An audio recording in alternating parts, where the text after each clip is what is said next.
मुखालिफ से मेरी शख्सियत संवरती है। मैं दुश्मनों का बड़ा एहतराम करता हूं।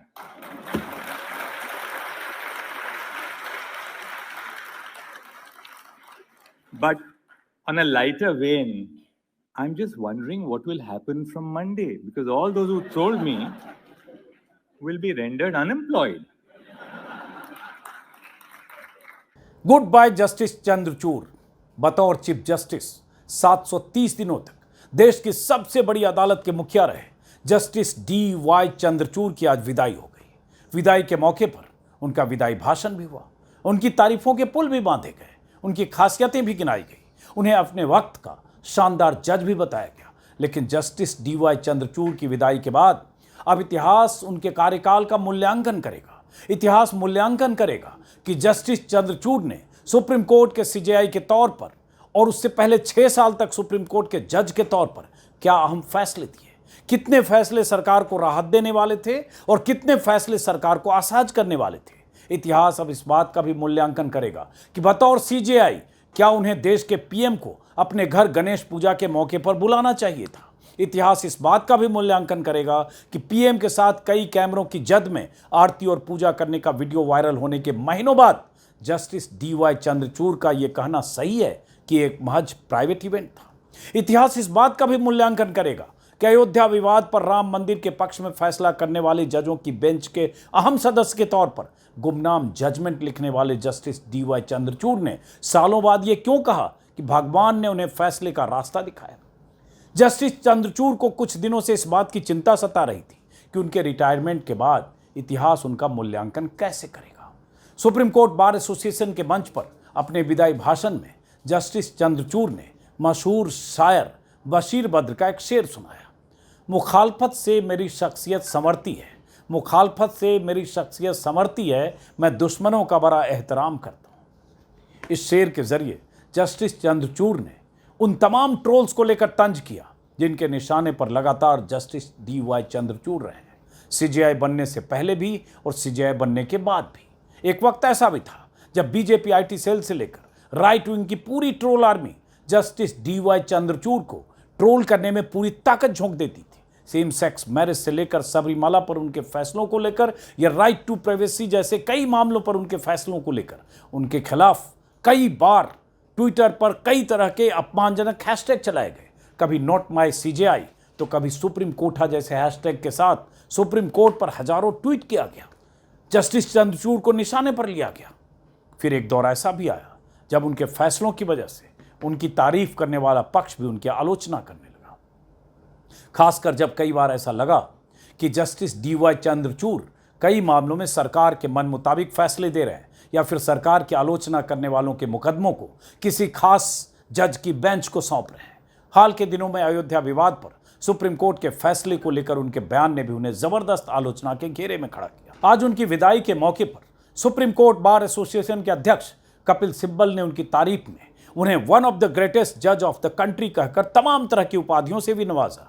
अगले सीजेआई के तौर पर कार्यभार संभालने वाले जस्टिस संजीव खन्ना ने भी जस्टिस डी.वाई. चंद्रचूड़ को स्कॉलर, स्टेट्समैन, थिंकर, जीनियस और ब्रिलियंट जूरिस्ट कहकर उनकी तारीफ की। लेकिन सवाल उठता है कि इतिहास जस्टिस डी.वाई. चंद्रचूड़ को कैसे याद रखेगा। आइए इसी मुद्दे पर बात करते हैं इनके सिंह साहब से, जो 4 दशकों से सुप्रीम कोर्ट और कायदे कानून पर बारीकी से नजर रखते हैं। एनके सिंह साहब नमस्कार, स्वागत है आपका। कैसे हैं आप? बिल्कुल ठीक है, नमस्कार। तो हम दोनों लोग, आप अपने घर में और मैं अपने दफ्तर में, हम दोनों लोगों ने जस्टिस चंद्रचूड़ के लगभग 45 मिनट के भाषण को सुना। उससे पहले कपिल सिब्बल को सुना, उससे पहले हमने अटॉर्नी जनरल को सुना, और सुनकर जो उनके भाषणों से निकला उसको एक पॉइंटर की तरह लिखा भी, नोट भी किया। अब जरा विस्तार से समझने की कोशिश करेंगे कि आज जस्टिस चंद्रचूड़ ने अपने भाषण में जो कुछ कहा उसमें अनकहा क्या रह गया। क्या एक्सपेक्ट कर रहे थे कि वो आखिरी विदाई भाषण में आज कहेंगे? क्योंकि बहुत सारे सवाल जस्टिस चंद्रचूड़ पर बीते 2 साल की जजशिप के दौरान और हाल के दिनों में आखिरी 1 साल में बहुत सारे उन पर सवाल उठे।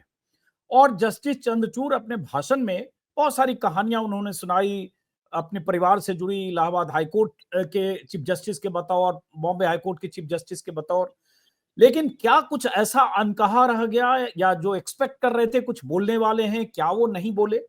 और उसके बाद जस्टिस चंद्रचूड़ अगर एक शायरी वसीर बद्र की सुनाते हैं, जो शायरी हम दर्शकों को अभी सुनाएंगे, पहले भी हमने सुनाया है, तो उसका मतलब क्या है? और उसके बाद आज जस्टिस चंद्रचूड़ के विदाई भाषण को एन के सिंह साहब कैसे देखते हैं? तो पहले एक बार फिर से मैं चाहता हूं दर्शकों को शायरी सुनाओ और जो उन्होंने कहा है ट्रोल्स के लिए।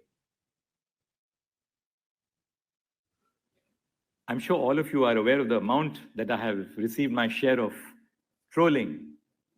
I'm probably one of the most trolled individuals and judges across the system.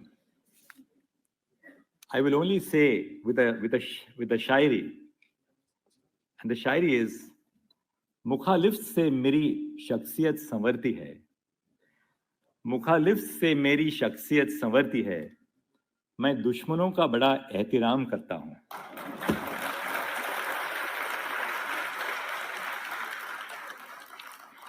But on a lighter vein, I'm just wondering what will happen from Monday, because all those who trolled me will be rendered unemployed.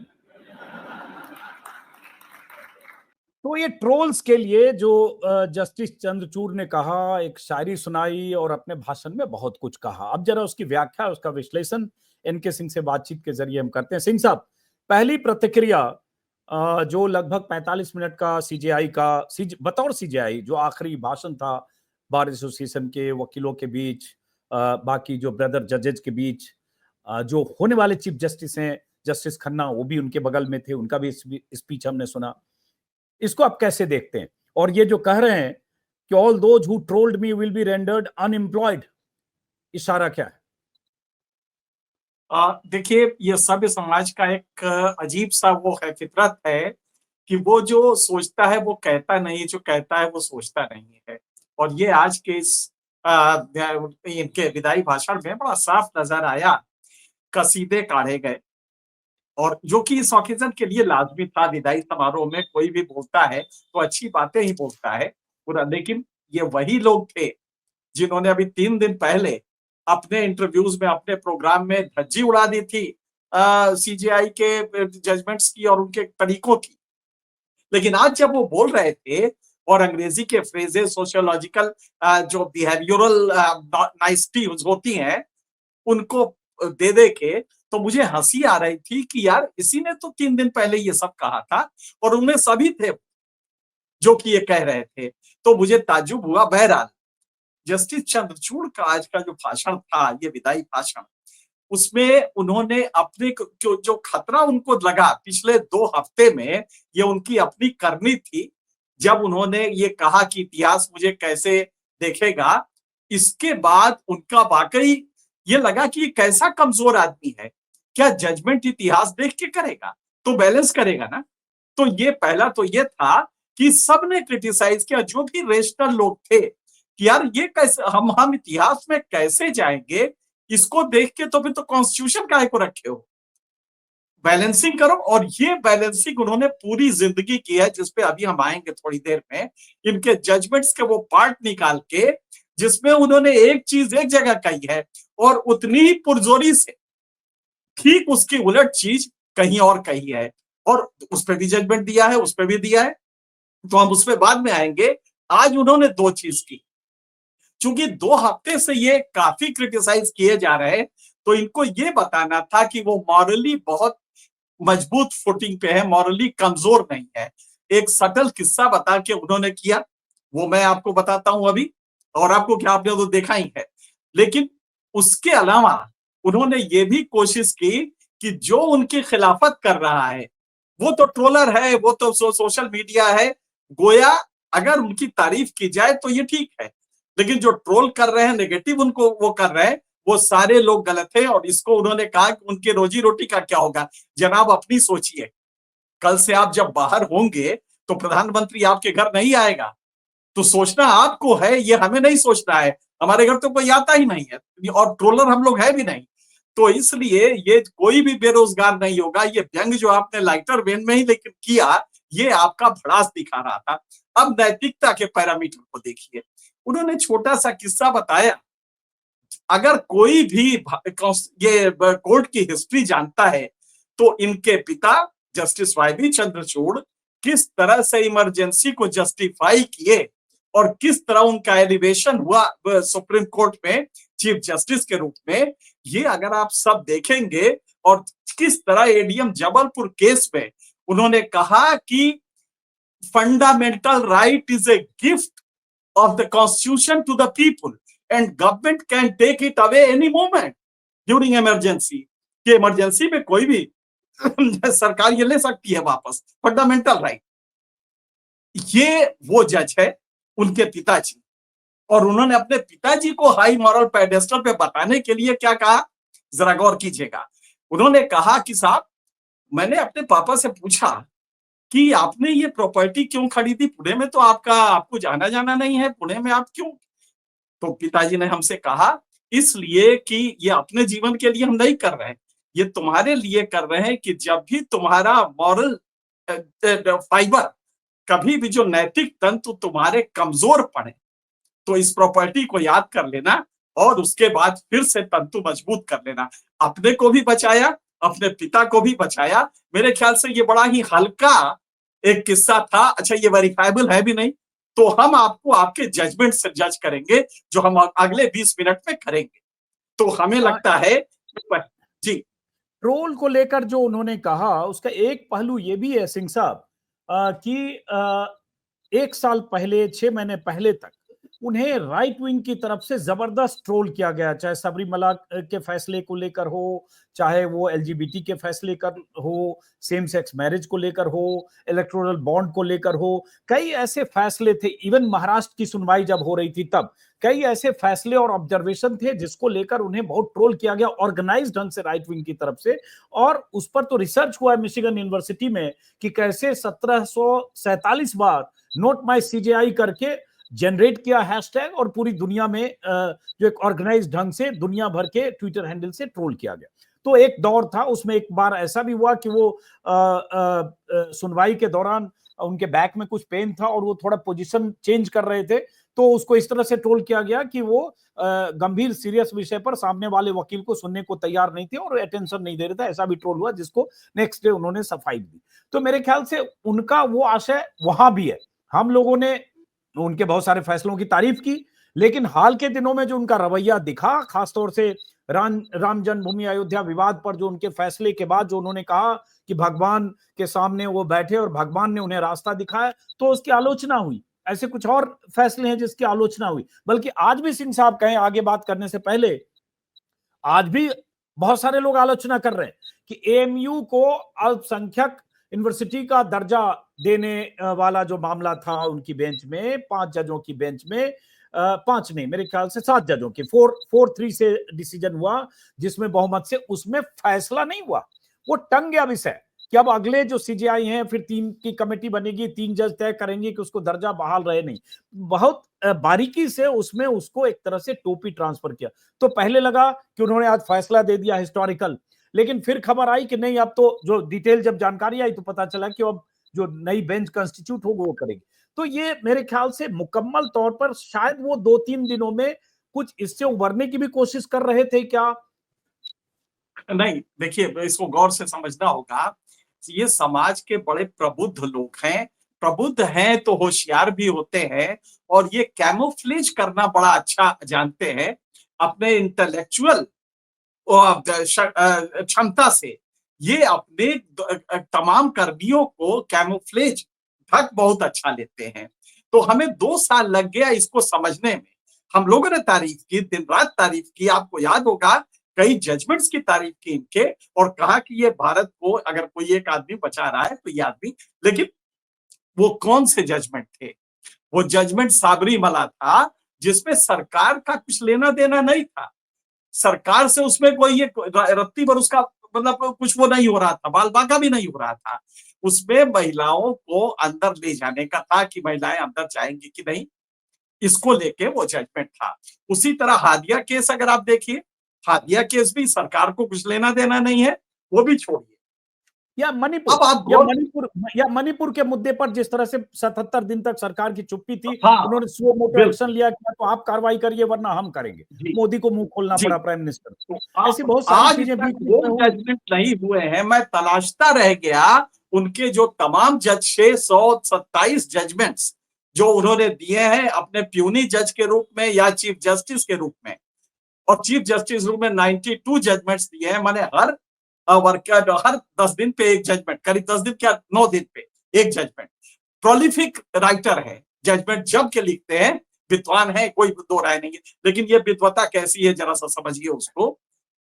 इतना एक ऐसी personality जो किस तरह से अपने ही judgements को उलट, आप जरा गौर कीजिएगा। राम मंदिर का केस हो रहा था, याद है आपको, उन्होंने कहा था, जैसा अभी जिक्र किया आपने, कि राम मंदिर में कहा था कि मैं भगवान के पास बैठ गया, मुझे कोई रास्ता नहीं सूझ रहा था और मैंने भगवान से रास्ता दिखाने को कहा। और आपको सच, ये उनका कहना है, आपको सच बताएं, जब भी आप ऐसी क्राइसिस हो तो भगवान के सामने बैठिए, आपको रास्ता मिल जाएगा। मतलब फ्यूचर के लिए भी उन्होंने एक रेशनल जो प्रोसेस होता है उसको रोक दिया, साइंटिफिक थिंकिंग होती है उसको रोक दिया। अब जरा गौर कीजिएगा क्या कह रहे हैं। शुरुआत और जजमेंट इन्होंने ही लिखा है, अब यह निर्विवाद रूप से सत्य हो गया है कि जजमेंट इन्होंने ही लिखा है। उसमें शुरू में कहते हैं कि historical wrongs should not be used as an instrument to persecute present and future। मतलब कि जो इतिहास में गलतियां हुई हैं उसको एक हथियार की तरह आप आज के परिप्रेक्ष्य में यूज नहीं कर सकते, आज के लोगों को दंडित करने के लिए। ये उनका कितना रेशनल है ये सेंटेंस, लगेगा वाह साहब क्या रेशनल आदमी है। लेकिन राम मंदिर का जजमेंट क्या हुआ ये आपने देखा। राम मंदिर का जजमेंट वही हुआ और फिर आगे कहते हैं उसी में कि और किसी की आस्था कितनी बड़ी है इससे केसेस डिसाइड नहीं होते, खास करके टाइटल सूट नहीं, ये भी लिखा। लेकिन जब एंड जजमेंट दिया तो उसमें क्या किया जरा गौर कीजिएगा। न केवल हिंदुओं को वो प्लेस दे दिया बल्कि मुसलमानों को वहां से 5 किलोमीटर दूर कर दिया। दूसरा क्या किया, केंद्र सरकार को यह जिम्मेदारी दी कि तुम इस मंदिर का निर्माण कराने के लिए कमिटी बनाओ, ऐसे ऐसे करके। ये राज्य को नहीं दिया, केंद्र को दिया। ये आपके एरिया में नहीं था, आपको तो टाइटल सूट डिसाइड करना था। तो जब इस आदमी का जजमेंट देखिए, जब डीप में जाके, तब ये पता लगता है कि नहीं ये जो आदमी कह रहा है और जो एंड रिजल्ट आएगा, जिसको हम लोग लीगल भाषा में कहते हैं रेशियो ऑफ द जजमेंट, दो होता है। एक होता है ऑबिटर, जो आप लफाजी में जो जजमेंट में जो बाकी लफाजी ईरान तुरान आप बोलते रहते हैं, बड़ी बड़ी भारी भारी बातें करते हैं, अमेरिकन ज्यूरिस्प्रूडेंस लाते हैं, लेकिन अंत में जो रेशियो देते हैं, मतलब जजमेंट का निष्कर्ष, वो इंपॉर्टेंट होता है। जस्टिस चंद्रचूड़ ने कभी ऐसा निष्कर्ष नहीं दिया जिससे सरकार संकट में फंसे, बल्कि सरकार को प्रमोट करने के जजमेंट्स आपको, जैसे कि यही है, इसी में मंदिर निर्माण का कार्य उन्होंने केंद्र सरकार को दिया, क्योंकि क्या पता कल समाजवादी पार्टी आ जाए। तो मंदिर निर्माण का सिंह साहब एक बात बताइए, हाँ।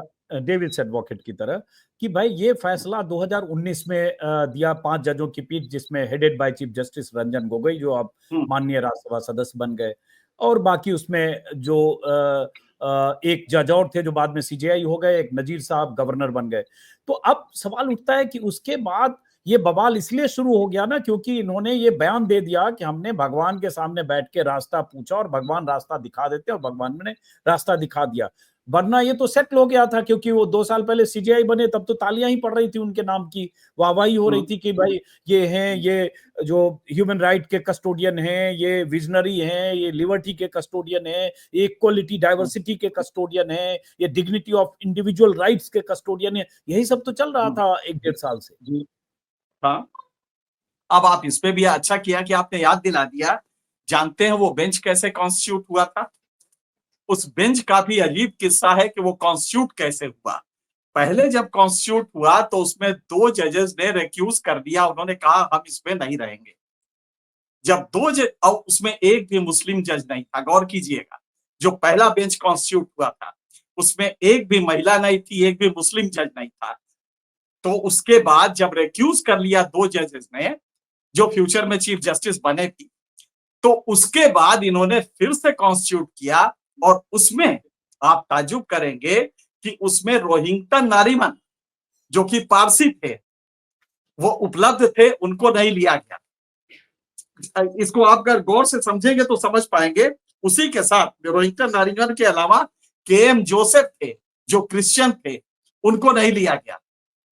और जो 5 जजेस लिए गए, आप जानते हैं वो कौन कौन से थे और बाद को उनको रिटायरमेंट के बाद क्या स्थिति थी उनकी। तो उसको अगर आप देखेंगे तो डेविल्स एडवोकेट बनने की जरूरत नहीं, आप थोड़ा सा उसके डीप में जाइए, आपको हकीकत समझ में आ नहीं जाए नहीं मैं सर इसलिए बोला आपने सर मैं अपनी बात इसलिए, क्योंकि ये मैंने कहा ये 5 साल पहले का फैसला है, लेकिन जस्टिस चंद्रचूड़ चीफ जस्टिस बने 2 साल पहले, आज 730 दिन हुए उनके। तो 1 साल, 1.25 साल, 1.5 साल तक तो हम सब तारीफ ही करते रहे। इसका मतलब पुरानी बात को लोग भूल के उनके नए फैसले, नए मिजाज, नई चीजों पर उनका मूल्यांकन होता रहा, जो अभी आलोचना के केंद्र में आया। मैं ये सिर्फ कहने की कोशिश कर रहा हूँ। नहीं, और जब वो आप शायद इसलिए देखते आ हैं गया तो क्योंकि उन्होंने बैकग्राउंड ऐसा में ध्यान जाते दे हैं। दिया। ये मानव का स्वभाव होता है कि जब वो सामने देखता है, कुछ जजमेंट्स आते हैं, तब हमने ये दोनों में अंतर नहीं किया था कि बहुत फाड़ के रख देंगे, फोड़ के रख देंगे। ये बात कही जाती है जो सोशल इश्यूज है, जैसे सबरीमला केस में कहेंगे, लेकिन उनमें नहीं करेंगे जिसमें गवर्नमेंट की हालत खराब हो। और ऐसे अवसर आए, लोया का जजमेंट आपको नहीं याद है? अमित शाह कैसे छूटे उसमें से। और उसकी अगर वो जजमेंट की क्वालिटी देखें तो हंसी आती है कि क्या कोई क्रिमिनल जूरिस्प्रूडेंस का एक भी फंडामेंटल उसमें फॉलो किया गया है? क्या पूछ रहा था वो, क्यों मांग रहा था री इन्वेस्टिगेशन? क्योंकि वॉच्ड अप इन्वेस्टिगेशन था, वो इन्वेस्टिगेशन उसने किया था जिसको अधिकार ही नहीं है। इसलिए जस्टिस लोया के केस को हजम कर गए और एक केस काफी होता है। इसलिए हमें लगता है कि हम लोग को गहराई, और ये हम लोगों ने तब क्यों नहीं समझा, हम लोग दोनों को नहीं कर पाए अंतर कि गवर्नमेंट को सेव करने के केसेस जो हैं उसमें और सोशल बिहेवियरल नॉर्म्स के केसेस जो है, जैसे सबरीमला का केस है कि उसमें स्त्री नहीं जाएगी मंदिर में, इन्होंने दे दिया। हादिया केस में कह दिया सबको राइट है, इंडिविजुअल फ्रीडम के लिए अपने पिताजी के जजमेंट को पलट दिया। और छोड़िए, इस व्यक्ति को जब अब एनालाइज किया जाएगा, दरअसल इनको सबसे बड़ा डर यही है। तो अभी 2 दिन पहले जो जजमेंट दिया है, आप ताज्जुब करेंगे, जो महाराष्ट्र के प्रॉपर्टी वाले केस में कहा है कि जिसमें प्राइवेट प्रॉपर्टी पे सोल राइट नहीं होगा सरकार का, उस जजमेंट पे आप ताज्जुब करेंगे कि उसमें जस्टिस कृष्णा अय्यर जैसे महान व्यक्ति पर इस व्यक्ति ने अपने जजमेंट पे लिखा है कि he has in fact done a disservice to the nation. वो राष्ट्र को क्षति पहुंचाई है। इसका हिंदी तर्जुमा ये होगा कि he has actually rendered disservice to the nation. हाँ, ये अलग बात है कि जैसे ही उनको लगा कि जजेस नाराज हो रहे, बाकी जजेस, एक्चुअली सिस्टम ये है कि जजेस को सर्कुलेट किया जाता है जजमेंट, जो बात कभी बताई नहीं जाती, और जजेस जजमेंट में लिखते भी नहीं है कि हमने दूसरे वाले का पढ़ लिया है।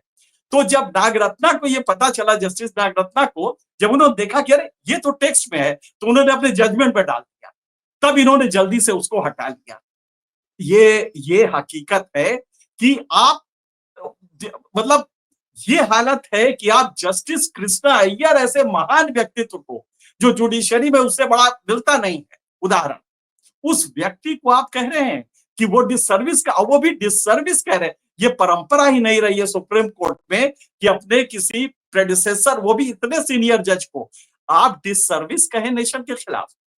तो इसलिए जस्टिस चंद्रचूड़ को जब हम देखेंगे तो इन पैरामीटर्स पे एनालाइज करेंगे, इस पे नहीं कि उनके पिताजी ने क्या कहा था और पुणे में एक प्लॉट, एक घर दे दिया तो उससे हो गया सब काम। क्योंकि ये किसी ने नहीं बताया कि जब जस्टिस चंद्रचूड़ का अपॉइंटमेंट हाई कोर्ट जजशिप पे होना था तो लॉबी थी। ये बातें जो अब निकल के आ रही हैं, जो तमाम मैगजीन्स पे निकल रही हैं, अभी सौरभ का आपने दिखाया, सौरभ का इंटरव्यू भी किया है आपने, तो उन्होंने बाकायदे ये सब लिखा है। तो हकीकत ये है कि ये आपके खिलाफ जो जा रहा है वो आपकी करनी से जा रहा है। अगर आप ये कहेंगे कि हमने राम मंदिर का जजमेंट भगवान के मंदिर के सामने बैठ के दिया, तो आपसे पूछा जाएगा भैया आपका मंदिर तो कॉन्स्टिट्यूशन है, ये कब से आप भगवान राम आपके मंदिर हो गए? इसलिए इनको क्रिटिसाइज किया जा रहा है। दूसरा, उसके बाद क्या कहा आपने एक तो ये कहा कि हम इतिहास हमें कैसे लेता है ये देखेंगे। अब इतिहास कैसे लेता है तो क्या आप बैलेंस करेंगे? मतलब साबरीमाला का जजमेंट आपने इसलिए किया कि जनता समझे वाह वाह क्या बात है, ये हिंदुओं के खिलाफ कर रहे हैं, हिंदू की मान्यता है उसके खिलाफ कर रहे हैं, लेकिन उसके बाद राम मंदिर का जजमेंट दे देंगे। तो ये क्या जिंदगी भर आपने बैलेंसिंग की है? दरअसल ये सबसे बड़ी क्राइसिस है जो आने वाले पोस्टेरिटी में जस्टिस चंद्रचूड़ को एक बहुत ही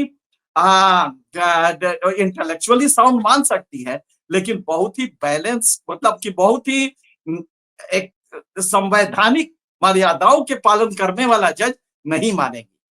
अच्छा, अब दो लोग जिन्होंने आज भाषण दिया जस्टिस चंद्रचूड़ से पहले, जिसमें एक उडवी सीजेआई संजीव खन्ना और दूसरे कपिल सिब्बल।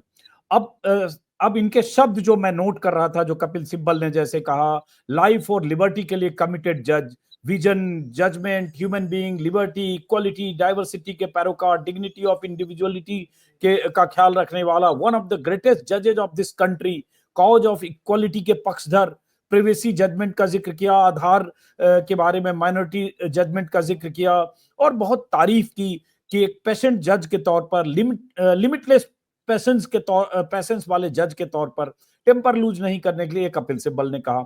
जो दूसरे जो अब सीजीआई हो रहे हैं उनके बाद संजीव खन्ना, उन्होंने scholar, statesman, jurist, thinker, lawyer, genius, brilliant, energy का कॉम्बिनेशन, बहुत कुछ उनके बारे में कहा गया।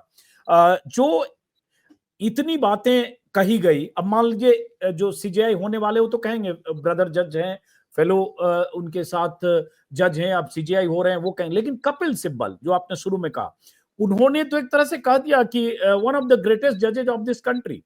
तो ये औपचारिकता भी है, रस्म अदायगी है, उसी मंच पर हैं और वो बार एसोसिएशन का है तो कहना ही था, ये मान ले, या ऐसे मौकों पर कुछ आलोचना भी हो सकती है, क्योंकि कपिल सिब्बल ऐसे आलोचना करते रहे।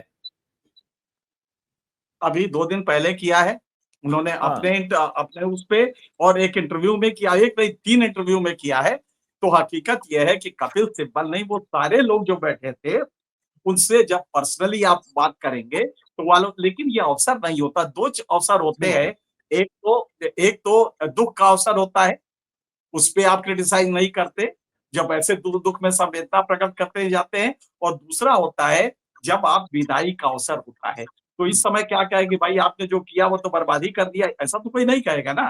तो इसको तो हम बहुत ज्यादा तरजीह ना दें, लेकिन ये है कि कहा है। अच्छा, इसमें क्या कहा है, उनके पर्सनल ट्रेड्स को बताया है। तो बड़े बाप के बेटे हैं, अंग्रेजी वातावरण में रहे हैं, हार्वर्ड में पढ़े हैं, तो बिहेवियर में काहे को उनके झलकेगा। लिहाजा जेंटलमैन जज थे, इसमें कोई दो राय नहीं है, लेकिन हमारा एनालिसिस जो उनके जेंटलमैन होने पे नहीं है, उनके मॉरल फाइबर्स पे है कि वो कितने स्ट्रांग थे और क्या वो दबाव झेलते थे और तब भी मॉरल फाइबर्स खड़े रहते थे। ये उस पर एनालिसिस है। और तब जब जजमेंट्स को हम इसको कहते हैं कि कॉन्केटेनेशन ऑफ इवेंट, कि जो घटनाक्रम है, अब जजमेंट को अगर एक तारतम्य में ले तब समझ में आएगा कि एक लम्हा भी ऐसा नहीं आया जब केंद्र सरकार को उन्होंने कटघरे में इस तरह खड़ा किया हो। होली में किया है, और मुझे याद है कि जब ये अपना चीफ जस्टिस बने तो उसमें प्रेस इंटरव्यू में एक सवाल पूछा गया, एनडीटीवी के रिपोर्टर ने पूछा, जस्टिस चंद्रचूड़ आपको आपकी प्रायोरिटीज क्या रहेंगी, मतलब इस तरह का एक सवाल था। तो उन्होंने कहा कि देखिए जज मेरा काम बोलेगा, मेरी बात नहीं बोलेगी, मेरा काम बोलेगा। दरअसल उल्टा हुआ, कोर्ट में आपने बातें तो की, लेकिन जब एनालाइज करते हैं तो एक लम्हा भी ऐसा नहीं था जिसमें सरकार को आपने एक ऐसा झटका लगा हो। और क्या सरकार ने किया नहीं? नहीं नहीं, क्या लेकिन आप लेकिन लेकिन लेकिन जैसे इलेक्टोरल बॉन्ड पर तो उन्होंने फैसला किया, ऐतिहासिक बॉन्ड के को खारिज किया, रद्द किया, असंवैधानिक बताया। बॉन्ड कब शुरू और हुआ था? बॉन्ड कब शुरू हुआ था? मैं आपसे काउंटर डेविल एडवोकेट हूं मैं। बॉन्ड कब शुरू हुआ था? मेरे ख्याल से 18 में हुआ था, 2017 17 या 17 18। में, हाँ। 2017 में हुआ था। 24 में जजमेंट आया और आप वो तारीफ कर रहे हैं। गौर कीजिएगा, ये जज बन चुके थे, या शायद 18 में बने थे। नहीं, ये तो उसके सुप्रीम कोर्ट 16 में आए और चीफ जस्टिस 22 में बने। 22 में बने, 18 में तो उनका जजमेंट, सॉरी हम जम्बल अप कर गया, 16 में आए थे, आप यही थे, आपको 8 साल हो गए और तब आपने ये जजमेंट दिया। 17 में वो बॉन्ड आए थे, आपके सामने था, सब कुछ सामने था, लेकिन आपने कभी भी, और फिर जब 7-8 साल हो गया, 7 साल टोटल हो गया, तब आप उस पर फैसला दे रहे हैं। और फैसला क्या था? फैसला सिर्फ इतना ही था कि बॉन्ड गलत है, क्या इतना ही आपको देना था? जबकि बाकी राम जन्मभूमि में तो आपने मंदिर भी बनवा दिया, जो कि आपका काम नहीं था। लेकिन यहां पे जब ये पता लगा आपको कि ईडी किस तरह से दबाव में डाल रही है और ईडी किस तरह से जब वो पैसा दे देता है, बॉन्ड खरीद लेता है, बीजेपी को दे देता है, तो ईडी उसको छोड़ देती है। जब आपके पास कास्ट आयरन केस था, तो उसके बाद जब प्रशांत भूषण ने कहा कि साहब इसकी भी एक इंक्वायरी करा लीजिए, सुप्रीम कोर्ट मॉनिटर, आपने डांट के भगा दिया। छोड़िए, लोया के केस में आप जितना गुस्से में थे, जिस तरह डांटा है उन पेटिशनर्स को कि ये सब पॉलिटिक्स करने यहां आ जाते हैं, ये पेटिशन का बेजा इस्तेमाल कर रहे हैं, और आपने ये कहा कि साहब बिल्कुल पाक साफ है और ये इन्वेस्टिगेशन की जरूरत नहीं है। जस्टिस लोया साधारण केस नहीं है। तो तब हमें जब एनालाइज इसमें करेंगे, तब हमें नजर आएगा कि ये जो अभिजात्य वर्ग के लोग होते हैं, इनका, जैसे कपिल सिब्बल ने आज जो कहा, उसमें मैं बार बार देखूं कि क्या इनको पूछा जाए रोक के कि यार परसों तुमने जो कहा था वो क्या था? जो परसों कहा था वो तुम्ही ने नहीं कहा था, तुम्हारे और साथियों ने कहा था, तमाम, आज तुम यहां पे ये कह रहे हो। तो हकीकत ये है, फिर उसके बाद जस्टिस चंद्रचूड़ का एनालिसिस का ये भी रहेगा कि चलते चलाते प्राइम मिनिस्टर आपके घर आए, तो आप इंटरव्यू में कह रहे हैं कि साहब वो प्राइवेट था, दरअसल यही तो नहीं होना था। आपने उसमें सोशल ओकेजन पे का रेफरेंस दिया कि साहब जजेस तो चीफ मिनिस्टर से मिलते हैं, हाई कोर्ट के जजेस, और तमाम गवर्नमेंट से काम होते हैं, पैसे वही लोग देते हैं, वगैरह वगैरह। ये प्रोटोकॉल है और ये ऑफिशियल है मीटिंग। आपके घर मोदी प्राइवेट, आपने खुद ही कहा कि वो उनका निजी यात्रा थी। कब से प्राइम मिनिस्टर निजी यात्रा करने लगा है सीजेआई कहा? तो ये सारी चीजें जब एनालाइज होंगी, तो आज जो उन्होंने कहा है, जिसकी कोशिश की है कि नहीं वो घर में कल्चर ही है ईमानदारी का, मुझे लगता है कि एक सटल अटेम्प्ट था, जिसमें वो अपने को जो पिछले 2 हफ्ते से क्रिटिसाइज को हो रहे हैं, उसको अपने एक वो चमक दे, अपने मॉरल फाइबर्स को स्ट्रॉन्ग करने की बात कही। एक ये भी हुआ जो आज, जैसे मैंने कहा शुरू में कि एएमयू को अल्पसंख्यक संस्थान का दर्जा देने वाला जो मामला था, तो शुरू में ऐसा आया तो लगा कि ये फैसला पलट रहे हैं हाईकोर्ट का और उसके बाद अल्पसंख्यक संस्थान का दर्जा कायम रहेगा। लेकिन 4-3 से फैसला तो जरूर हुआ, लेकिन हुआ कि अब 3 जजों की बेंच जांच करेगी कि यूनिवर्सिटी की स्थापना कब हुई, उन इंटेंशन क्या था, और उसके बाद आर्टिकल 30 के तहत अल्पसंख्यक संस्थान के दर्जे का दावा किया जा सकता है या नहीं। तो मतलब टाल दिया। तो क्या लास्ट डेट? हाँ, ये वही जज हैं, आज उसको जब आपको लास्ट डेट टालना था, तो इसके पहले आप कह देते कि भाई इसको हटा लीजिए, मैं जा रहा हूं।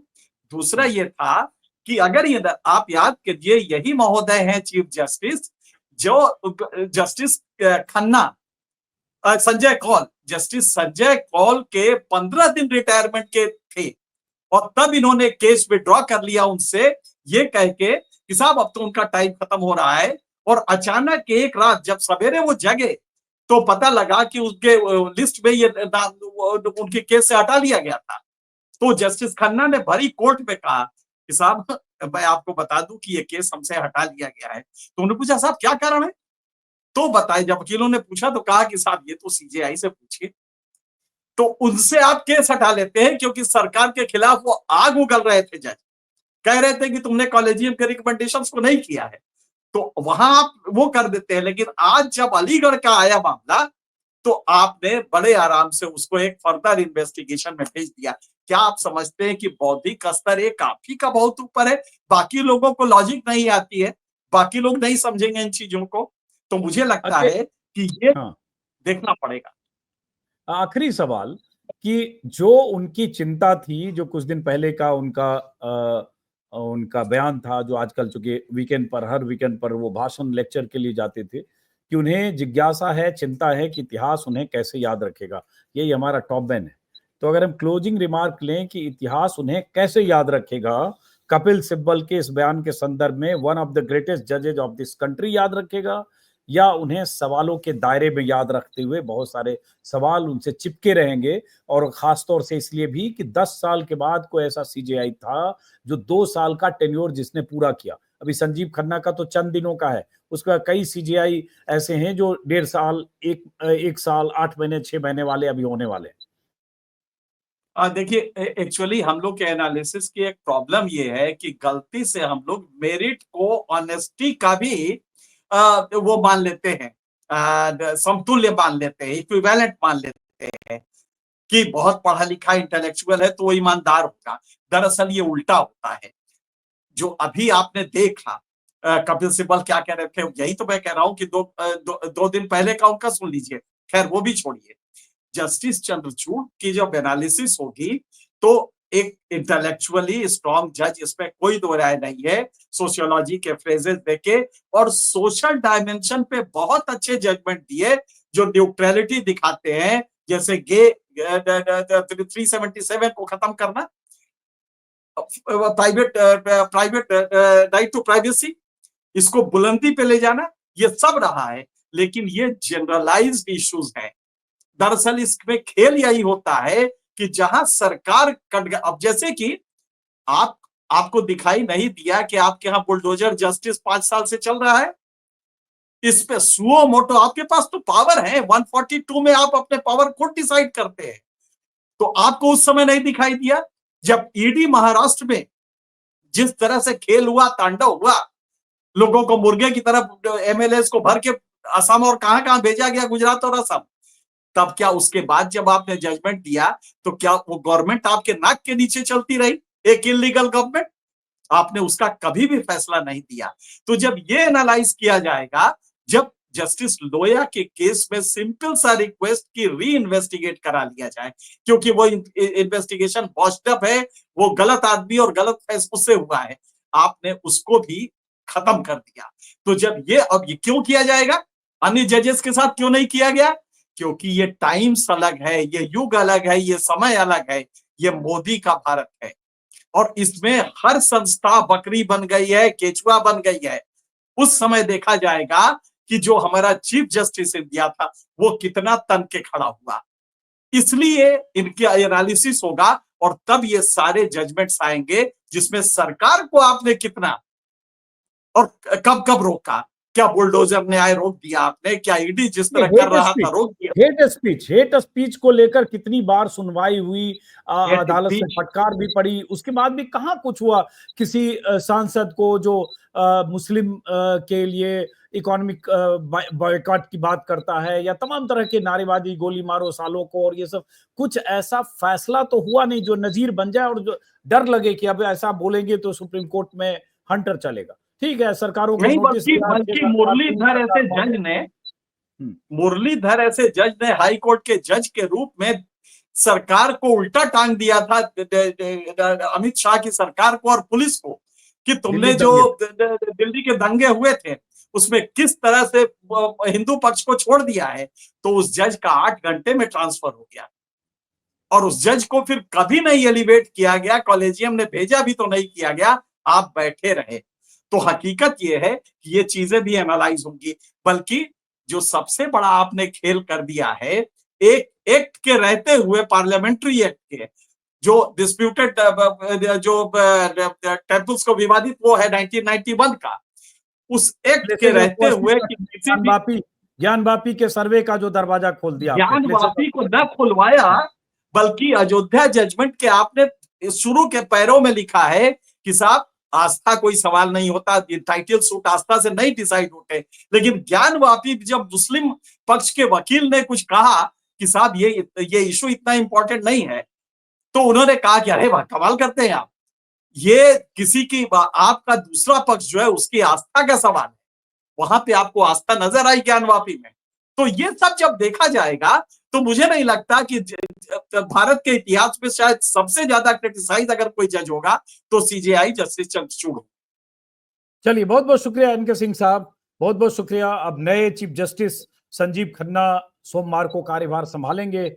उनके सामने जो चैलेंजेस, चुनौतियां हैं, उस पर भी हम बात करेंगे। और चूंकि आप बहुत बारीकी से सुप्रीम कोर्ट और अदालतों की कार्यवाही और अदालती प्रक्रिया को समझते हैं, तो हम कोशिश करेंगे कि संजीव खन्ना के सामने जो चुनौतियां हैं उस पर भी अगले सप्ताह हम बात करें। फिलहाल बहुत बहुत शुक्रिया एनके सिंह साहब, नमस्कार। धन्यवाद। धन्यवाद।